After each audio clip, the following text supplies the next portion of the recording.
Last week, the Parks and Recreation held its second annual volunteer recognition event. The the department honored volunteers' outstanding contributions and thanked them for their time, their talents, and their dedication. 72 Adopt a Park volunteer groups and individuals were honored. There were 100 volunteer coaches to teach youth, and there were more than 80 residents that serve on 12 parks and recreation related city boards. So the recognition took place, but I wanted to acknowledge to the council and to the public that great work and contribution of a lot of people towards our parks and recreation functions. The next item I wanted to mention, some of you may have noticed the big check in the rotunda area of the City Hall. Our city employees have, as they always do, made a substantial contribution to the United Way this year.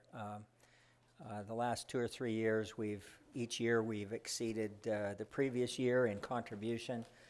This year there was a contribution of in excess of $106,000 contributed to the United Way by our city employees, which I think is pretty substantial.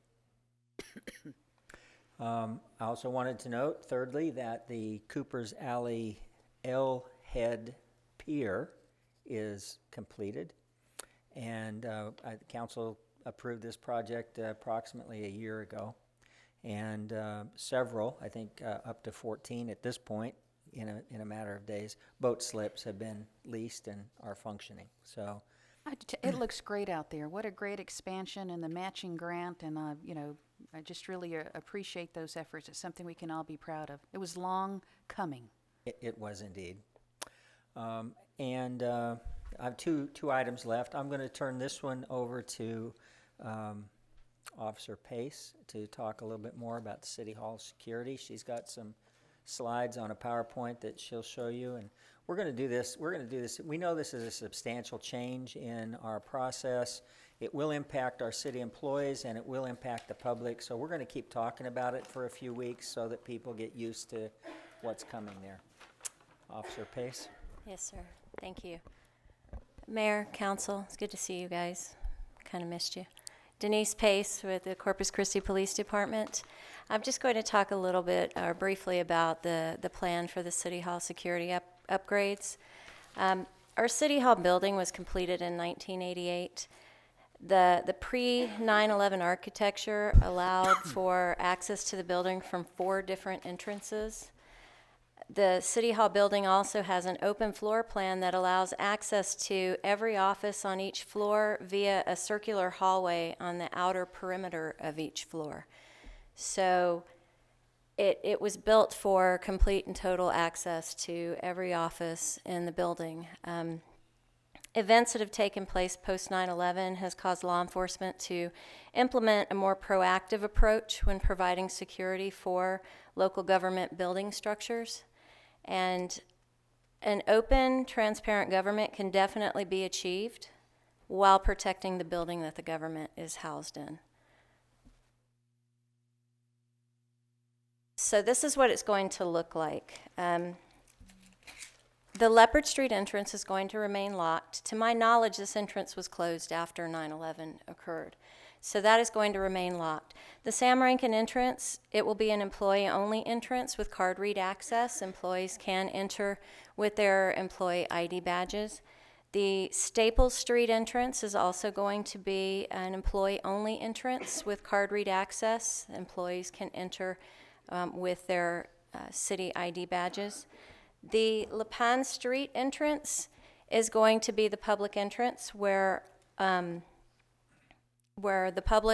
guests are going to be required to walk through a metal detector. There aren't going to be several, just one metal detector at the Lipan Street entrance, and the public will be required to walk through this metal detector when they come into the building. We will have 2 extra guards that will be hired that are going to be posted at the metal detector to assist the public. This entrance made the most sense There are 8 handicapped parking lots on the La Panne side parking lot. There are only 4 on the Staple Street side and 4 on the Sam Rankin side.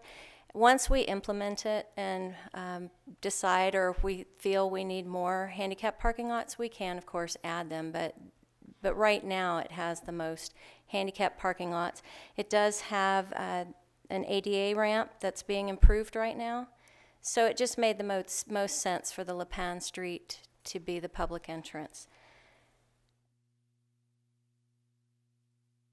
Employees with a city ID badge, they will be able to enter without walking through the metal detector. So employees can enter through the La Panne Street entrance just by showing their employee ID badge. Any city employee can bypass the metal detector as long as they have their ID badge. Large bags and backpacks are going to be visibly scanned.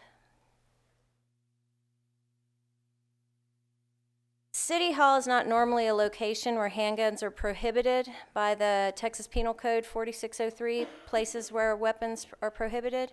So individuals who have, I know an individual mentioned this at public comment, individuals who do have a concealed carry permit, if they advise the guards that they have a concealed carry permit and they show the guards their permit, they can bypass the metal detectors. We are not going to prevent individuals with concealed carry permits from entering the building.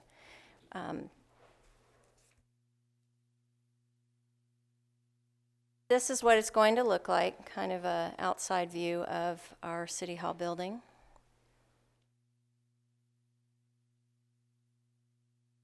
We have a timeline implemented. The employee card readers on the Staples and Sam Rankin doors have already been installed. They're just waiting to be activated. Right now we're briefing council. We're also going to be briefing, I guess, at every city council meeting, advising the public of what's going to happen here. We've already advised the city employees through employee newsletters, and we're going to continue advising them up until the date of implementation. The banners will be put up this week, so public can start seeing and knowing that this is going to happen and understanding where the public entrance is going to be. We will be hiring 2 additional guards, as I said. The metal detector will be installed on December 14th, and we plan to go live with the security upgrade on December 21st, 2015. Understand we are going to have some growing pains, and we're going to have to tweak things as needed, but I'm very encouraged and very confident that it will go, we'll be able to implement this, and it will be, the public will still have access to their City Hall building. Any questions? Thank you, Ms. Pace. Mr. Scott. I'm going to ask you a question, but it's really an attempt to make sure everybody knows that I'm a card-carrying concealed handgun guy, which I'm very proud of. And he's right. You can get in the Capitol. I mean, if there's no other reason, then that's a good enough reason to get in the Capitol. Tell me again how it would work with folks like us with concealed handgun permits. Card-carrying people. They would just advise the guards that are posted at the metal detectors that they do have a concealed carry permit. They must have their permit on them, on their person, to be able to enter the building. But they will bypass. If they advise the guards and they show them their permit, then they bypass the metal detectors. Do you get to go to the front of the line? Do you get to bypass the line if there's a long line? Do you got to stand in line? You have to stand in line. And that's the gift in Austin, is to bypass the line. I don't anticipate very long lines. We're going to. We don't have near the long lines that Austin does. Very true. Thank you, ma'am. Thank you. Mrs. Rubio. I'm going to ask you a question that my husband asked this morning. You know how they can duplicate, or, some of these folks can really do a fake ID, that the kids use. How will our security people be able to check those cards, that they're not a fake, card? If they get any indication or feel that the card is not a valid card, they just call the police, the officer on duty, and they'll come and run a background check or run a quick check to make sure the individual does have a concealed carry permit. Okay, I'm just curious, because that's just, people are so sophisticated nowadays that they can duplicate almost anything. So just kind of asking that question. Yeah. Thank you. Good question. Tell Herbert he had a good question. That is a very good question. Mrs. Vaughn. How many parking spaces are on the LaPan entrance? Oh, I knew you guys were going to ask me that question. There are over 200 parking spaces on the Le Pen side. Sure, people are wondering, if they're going to have enough parking over there. So, thank you. Yeah, thank you. And what I'm hoping is with the employee-only entrances, the employees are probably going to start parking at the doors where they can enter with their ID cards, where it's less crowded. So we'll have employees parking on the Le Pen and Sam Rankin, or the Staples and Sam Rankin side, which will open up even more parking on Le Pen. Thank you, Mr. Garza. Thank you, Mayor. Will the city council's cards count as the employee? allow us Yes, to City be able to Council enter? will be able to access the doors with their Perfect. ID You don't have to badges. stand in line. No, No, you don't have to stand in line. I'm going to tell you right now, we're going to fingerprint every one of you. We do ask that you do not bring individuals in to bypass our security system. Well, that's reasonable. so, Absolutely. Absolutely. Ms. McIntyre? Thank you. I usually park obviously on Staples side, so I know when I go to Development Services and Fire, there are specific spaces for visitors. So are we going to, on the La Pon side, specify that closest parking maybe for visitors to City Hall as opposed to employees to make it that much easier? Because I know There you can is easily, I'm there sorry. are there already. Okay, great. There are visitor spots on the La Pan side as well.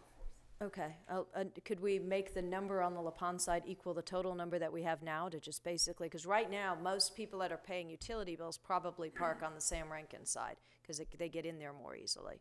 Yes, And ma'am. so to maybe increase the number of visitor sites on La Pon would perhaps be helpful, since we're gonna, that's shifting where people are parking. Yes, definitely, we can look at that. And our do that. council cards will work every day, because right now they only work on Tuesdays.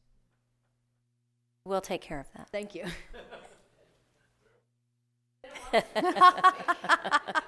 I got mine fixed. It happened the first weekend. I couldn't get in. I said, wait, what's up with this? Before implementation, we'll make sure that they're taken care of. We're at a place now where it's unfortunate to where we have to be proactive in safety and of everyone who comes into these chambers. So I know you've been working on this a couple of years. Yes, ma'am. And so there's been a lot of thought that has gone into this. So thank you for your efforts and all your work.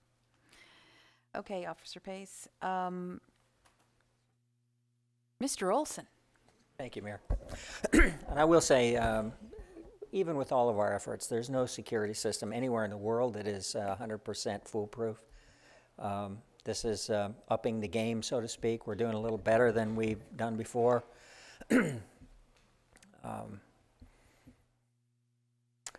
It's going to be improved. I would not want anybody to think that they're totally secure, even with this system. So we'll just keep doing the best we can do. The last item I have, Mayor, is to recognize Wes Pearson, Assistant City Manager. I think you all know that he has accepted a position in the city of Addison, Texas, as a city manager. He'll be leaving at the end of this week. Today is his last city council meeting in Corpus Christi. I wanted to just publicly thank him for the great service he's given us over the past several years. We're going to miss him. I think he's going to do a great job there. And I have a certificate of appreciation I wanted to give him and allow him to make a speech. Thank you.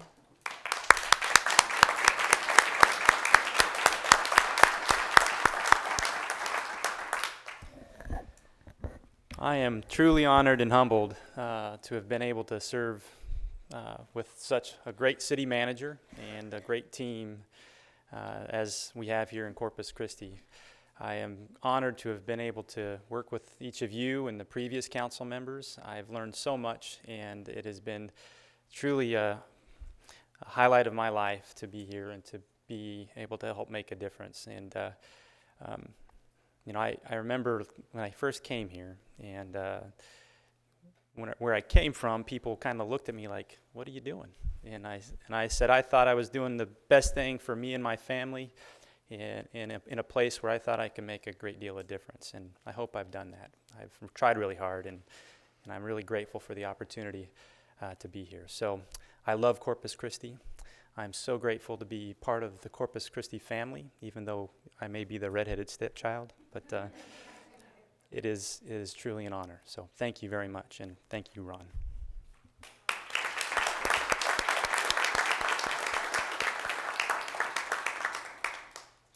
I'm still in denial. And Wes, you have truly been a godsend to the city, and he put you here at the right time in your career and where we were at as a community. You have been nothing but a tireless and dedicated worker and a sponge as well. You've been a team player, you've been a problem solver, and I just can't tell you how proud I am to see where you're at in your career now, and to know that we were part of that. It gives me at least some comfort knowing that there will be now great things with Corpus Christi in your background for you and your family moving forward. So I love you, and I know they love you. We wish you the best. God bless you.